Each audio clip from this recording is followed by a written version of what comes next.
Hello, and welcome to FAHCademics Podcast. My name is Ritz Tolentino, a student at UC Davis, and in this podcast, we aim to provide you with accessible peer mentorship and advice to help you navigate through your college journey. Today, I am joined with Isabel, a fellow student at UC Davis, and she is here to talk to us more about what's called imposter syndrome. Hey, Isabel, thank you so much for joining me today. Hi, Ritz. I'm really excited to be here. Awesome. So, Isabel, before we dive into our conversation, if you could please introduce yourself to our watchers and listeners, and maybe start telling us what imposter syndrome means and why it's such a relevant topic to discuss as we are in college. Okay. So I'm Isabel. I also go by Isa. I use she, her, hers pronouns, and I'm a third year NPB major at UC Davis, and I'm minoring in Asian American Studies and Public Health. I'm a pre-dental student, and I forgot if I mentioned this already, but I am a part of FAC board as the secretary this year. Yeah. And imposter syndrome, I chose this topic specifically to talk about because it's something that hits really close to home for me, and it's something that I resonate with a lot. And basically, if our listeners don't really know what imposter syndrome is, it's kind of just this feeling where you don't belong in the space that you're in. For example, like in a university as a whole, you don't think that you're like successful enough to be there, or you've done enough, or that you deserved your accomplishments, basically, and that everyone is just so far ahead of you, and it's just like, why am I in this space with them? And I think it's really important to bring this up and bring light to this topic because I feel like it's so prevalent. Like, I honestly don't know a single person who doesn't have this feeling in them, whether like it be like a small lingering feeling in the back of their mind, or if it's just like something that like takes over them and like controls like how they approach school and life and everything. So I think it's really important to bring light to this because it's really like important to the wellness of all of us as students, and how successful we are, because it is something Yeah. that holds us back. Do you Yeah. think imposter syndrome has been like stigmatized for college students? Like as you said, it's very prevalent, but not a lot of people talk about it. Why do you think that is? I think it's just something like it's not really something that people want to admit. Like, of course, no one wants to be like, oh my God, like, I feel like I'm not enough. No one wants to admit that to everyone and like basically be vulnerable, I guess, or like show that not really weakness, but just like, oh, like everyone else is so intimidating. Like, no one wants to show that they're being intimidated by someone else. And I guess for me personally, in the spaces that I've become involved in, it's not so much stigmatized because people are very open about it, especially in the Philam. Like, we try to discuss it and bring it up as much as we can. So for me, I'm like very comfortable admitting that this is something I feel. And I think that in myself admitting and the people around me, like talking about it and being open about it, it makes me feel more comfortable and more relieved that, like this is might just be something in my head, like um, but in the broader case, like in the university as a whole, it's definitely not something that like is talked about at a like at administrative level. Like they don't really address that to us at all, and they're kind of just like do it, and especially like departments, like for all of our classes, like I feel like they don't really care about that. So it's not something that students ever feel comfortable bringing up to like their professors and stuff, where it's just like, you're not going to tell your professor like, oh, I don't feel like I can do this, Yeah. you know, because you have so much pressure from your class, and it's like, oh, everyone else can do it. Like, why can't I do it? And it's not ever something that someone wants to be publicized about themselves. Mhm. Yeah, I love how you mentioned how like these external factors kind of affect people feeling imposter syndrome. Because I know, like, as a college student myself, I see peers that I work with and see every day who, post their successes on social media, and you just get inspired. But deep down inside, like I can admit that sort of like jealousy creeping in. And I'm sure that you felt that at some point in your college journey as well. And I'm sure like a lot of our listeners and watchers feel the same way. Now, why do you think imposter syndrome develops in the first place? If we're gonna like, I think I can explain it best at like a structural level. So it's kind of just how everything that we do is so rooted in capitalism, and we like base our worth off of like what we produce, and like basically like all of our successes that are material. And when we feel like we aren't producing, or we don't have the capacity to produce, like when you reach burnout and it's like, oh man, like I can't keep going, like I need to take a break, it kind of like takes a toll on you, and it's just like, why can't I do this but everyone else is like pushing through, you know? And it kind of brings those types of ideas, and our worth is just so dependent on like what we become, you know, and what we can do for everyone else.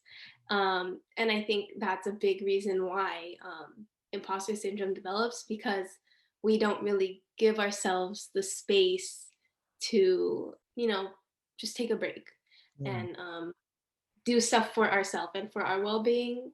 But it's always just so much like, oh, school, work, like I have to do all of this, and like because no one else is showing any like signs of weakness, or like that they're getting like chipped away at, like man, like why do I feel so weak compared to everyone else?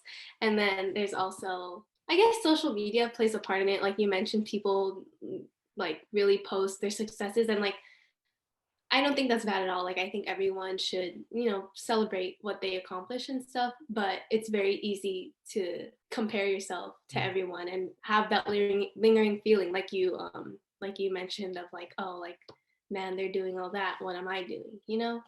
Yeah. Yeah.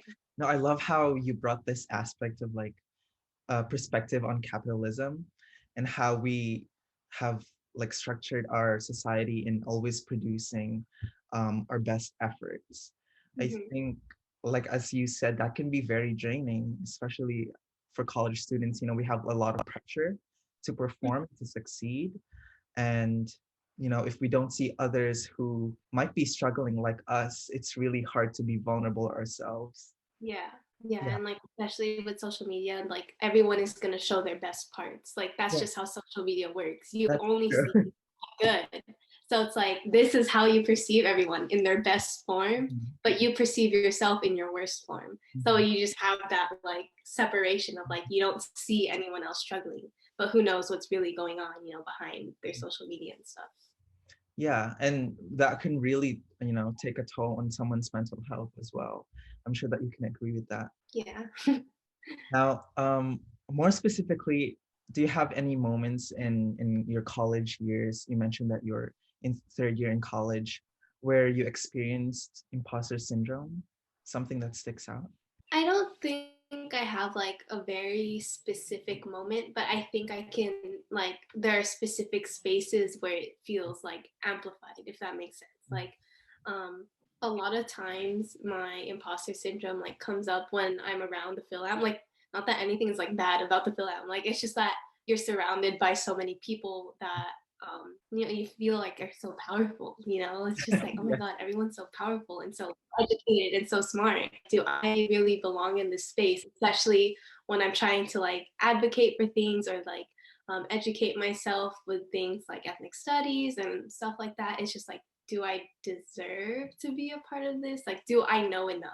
I feel like, oh, actually, it came up a lot in like in the middle of quarantine when Black Lives Matter was like a really big thing, and then there was all this movement for advocacy, and it's like the most advocacy I've like ever seen in my entire life. Like everyone Yeah. was doing it at once, but I like, as much as I wanted to like voice like how I felt and like be an advocate, which I still did, I felt like I didn't deserve it. That doesn't really make sense, but it's just like, am I being real about like, do I really understand everything to its fullest extent, like a lot of other people do? Because there are like hella people in the film that are so educated, and it's just like, Yeah. oh my God, like I can't even read. Like I am a STEM major, I can't read, so it's kind of hard for me to absorb all of this information. As much as I try, like it kind of just feels bad sometimes when it's just like, well, like, do I know this enough? Am I solid enough in my education for things like this? Like spaces like that where, yeah, because Philip, like everyone in the Philip is so awesome. Like I Your don't have option is any other tough. way to put it. Like everyone is so awesome, and I'm just like, um, hey, I mean, I yeah, think the fact that you're part of PhilAm and people recognize you as a leader, should be enough motivation and assurance that you are capable. it's just kind of just like, oh my god, like y'all are too cool. Like you have this whole project, like you started your own project, and I'm just like, okay, um, so what do I do? No. Like, Well, it wouldn't be possible if you weren't in it and, oh my god. sharing your insights with us right now. So I think you need to be more forgiving of yourself and more kind to yourself. Probably right. I should. Now, Isa, you mentioned that you are a pre-dental student in the beginning in your introduction. Can you share with us, some of your involvement? I know you talked to us about, being involved in PhilAm, and how does like imposter syndrome sort of manifest itself in these involvements? So other orgs that I'm part of on campus are like Oral Health Society and then Pre-Dental Society. I don't feel like I've gotten like invested enough. Mhm. Like I don't think I've known everyone enough to like create a comparison of myself to them.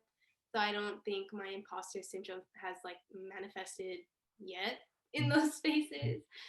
Emphasis on yet. It probably will eventually, but I do feel intimidated at times, especially I guess to the board members where like I realize like some board members are like my year, and I'm like, wow, like they're on a board for a dental organization. Like that's like very specific to like my career. So it's just like, should I have been doing that?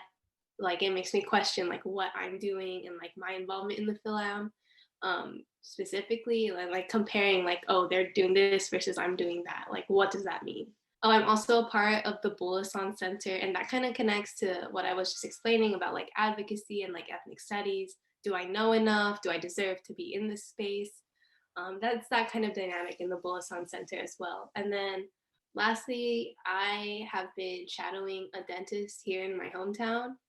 And I think out of like, other than Philam, out of all the other stuff that I mentioned, this is where my imposter syndrome like manifests itself a lot because I don't know, like being in a clinic space with a dentist and like being chairside with a dentist, obviously like I'm not like professionally trained, so I'm gonna like mess up sometimes. And it's just like, if I can't do this, like how am I gonna become a dentist, Or sometimes like I'll get really shy and like panic in front of a patient and like I won't know what to say. Yeah. And I'm like, oh my God, I can't even interact with a patient. What am I gonna do?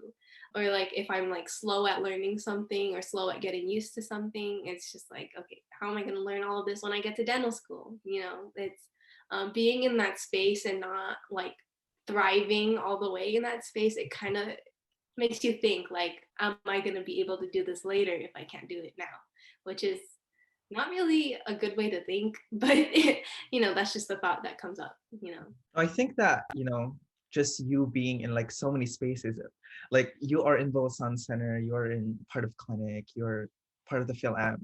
I think a lot of people would take you as an inspiration as well. And I think it's just, like imposter syndrome, it's this like mental person in our minds that are just telling us that, you're not enough. But 100. then when we see ourselves in context with others, in our mind, we just have this goal that, maybe far ahead than everyone else. And I think that's really important to recognize because, not everyone is in their own pace. We're all just going to get there somewhere. If you just put in the hard work and you just open to it. Yeah, I do try to tell myself like, okay, it doesn't matter like where this person is. Yeah. Like I'm gonna get there and they're gonna get there, and it's just not gonna matter anymore. Yeah. And it's kind of hard to like look Right. so far ahead when there's so much in front of you. I also feel like I kind of realized this today because I think one of my friends like tweeted about it or something, and she was like, oh, like I said yes to so many things because I feel so inadequate. And it's just like, okay, maybe that's why I feel stretched so thin between like all of my involvements. Like it's me trying to compensate, like, oh my God, like I'm not doing enough, so I'm gonna do more. And then like it's like a cycle of like I am like at my capacity, I can't do anymore, but then that makes you feel bad about yourself. But then you're like, oh my God, I'm not doing enough, so I'm gonna do more. And it's just like over and over and over again, like stretching yourself so thin just because you don't feel like you're doing enough. Yeah, it kind of reminds me of this phrase, being a jack of all trades but a master of none. Like Yeah. spreading yourself out too thin, but you realize that you're not putting enough effort into each one, like as much as you want to. Yeah. Now, what are your personal ways of dealing with imposter syndrome? I know you talked about it a little bit, but can you share with us, what do you do about it or how do you deal with it? If I'm being honest, I feel like I don't do anything about it. Like that sounds so bad, but I kind of just like ignore it. Or like I try. Yeah, I don't know. Like that doesn't sound good. Like whoever's listening to this, like don't take my advice, or I don't recommend like I don't recommend like following what I do, but I kind of just keep going. I guess you can follow that. Like whoever's listening, you can follow that. Keep going. But definitely address. It's funny, like I know what I should do, but I don't do it. Like, yeah, but um, I think I personally, I just keep going and I ignore it. I like just keep going, doing my work, doing what I need to do to reach my goals and stuff. But it definitely always will follow me. Like it's like on my shoulder all the time. But if I were to tell someone else, like if I were to tell a friend who like asked me what they should do about it, I would tell them to address the issue, actually address it and like acknowledge that it's there, because it's not bad that it's there. It's definitely a setback, but I don't think anything is wrong with having it there. So it's worth like addressing and like being honest with yourself about how you feel, because it can definitely affect the quality of your work and how much of yourself you invest into what you do, you know? And if like anyone is like me and you kind of like get scared of like rejection or failure, that fear and imposter syndrome do not mix well at all. So so I think the smart thing to do is kind of like find the root of like why does it manifest yourself and what manifests itself, and like it can be specific to certain spaces, like what about the philam makes it manifest like itself in me, Mm-hmm. versus like when I'm in the clinic or when I'm in like my other organizations, like and kind of like trying to get down to the root of it so it's not there anymore. Like you can keep going, but it's not just like a weight on your shoulder all the time. Because I can guarantee that once you get over that feeling of you don't belong there, like you can't do this, blah, blah, blah, things like that, um, it'll make doing your work and like pursuing your goals a lot easier, Yeah. because like I've like been at that point where I was just like I belong here, like I'm doing this, and this is like a whole year ago. You know, things go up and down. So speaking from like being at that point, life and work goes a lot easier when you actually address like what's going on in your head, and the things that are holding you back. And sometimes the things that are holding you back most is literally like yourself and like I don't know, just the thoughts that you're thinking. Like Yeah.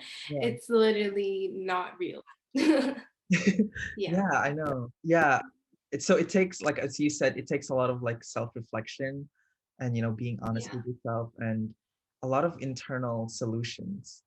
Do you Mm-hmm. when you are dealing with imposter syndrome, do you have like a close knit of friends or family or a support system that can kind of like alleviate that feeling of feeling like you're incapable? Oh yeah, yeah. I've like all my friends in Davis. I feel like every time I've gone to them about something like this, they would always like this question always gets me to like clear my head, I guess. They're always like, what would you tell me if I came to you with what you were saying, you know? And like, does that make sense? Yeah. It's like basically like if your friend was saying what you thought of yourself right now, what would you tell them? And Mm. then it's just like, okay, like why would I be so kind to someone else and like so mean to myself? So a lot of it is learning to treat yourself with the same kindness that you would treat all your friends. And that's like, I always get that same advice, like from no matter who I go to. Like I have my close set of friends up in Davis, and I have my partner, and then my close set of friends here. Like I feel like they have always been a good source of validation when I can't like validate myself and what I do. Like I know I always have them like in my corner, like cheering me on when I don't think I'm even doing anything, you know? Yeah. Yeah. No, So it really helps to have a good set of friends. mhm. No, I love the advice that you just said, like what would you ask yourself or what would you tell yourself if you yourself came up to you? It's kind of like having Yeah. that double. Yeah. Just like if you were your friend, what would you do? Like Yeah. yeah. Just treat yourself with the same kindness you would Mhm. treat a friend. Yeah, that's awesome. Now, we're kind of like nearing the end of our podcast. Now, to end things off, what is the biggest advice that you could give others who experience imposter syndrome? Treat yourself with the Mhm. same kindness you would treat a friend. And I know it's really hard to keep yourself accountable with that type of like mindset, because I personally am struggling with that as well. But if you do take time to, ground yourself and realize like what you're saying about yourself, because there's so much pressure coming from the outside, from the university, from administration, from your professors, from your TAs. Like this whole system like works against us. Like there's so much pressure from the outside. You don't need to add on to that yourself, so really just be kind to yourself, whether that be like cutting down on like the self-deprecating humor and stuff, or like creating like more healthy habits for yourself, whether that be like study habits or like self-care. Think creating like a system that doesn't force you to reach capacity. um, like not cramming, because cramming is going to burn you out more easily than like studying over a longer period of time. So yeah, it's literally just take care of yourself. Look in the mirror, see yourself as your friend, and like how would you treat your friend, if they were going through what you were going through, what would you do, and then do that to yourself. And Mhm. it's okay to slip up sometimes. Like shoot, your friends make mistakes, you can make mistakes too, so forgive yourself for your mistakes in the same way you would forgive a friend. Like that is my favorite piece of advice, because it applies to everything. Like anything on this earth, it's just like, okay, your friend did it, what would you do, you know so yeah, that is my advice. I think, yeah, imposter syndrome is something that you deal with internally. I think taking on involvements and like things to put on your resume is a very temporary fix to your imposter syndrome. So don't, keep picking things up for the sake of trying to feel like you're adequate, because you probably already are adequate with what you're doing and what you already have um, under your belt. So that is very temporary, and it's a very like internal thing and self-confidence thing, and it's also a very systematic thing, which we as a community do need to face together. So there's obviously some things about it that we can't control, but with the things that we can control, just treat yourself with kindness, be smart about what you're doing, and yeah. No, that's awesome. And there you have it, everyone. That's Isa and her take on imposter syndrome. Thank you so much, Isa, for joining me today and sharing insightful and very meaningful advice about imposter syndrome. And thank you for all of those watching and listening. I hope that you found this very useful. Please stay tuned for our next episode of Academic Podcast, and I'll see you then. Bye. Awesome, thanks for having me.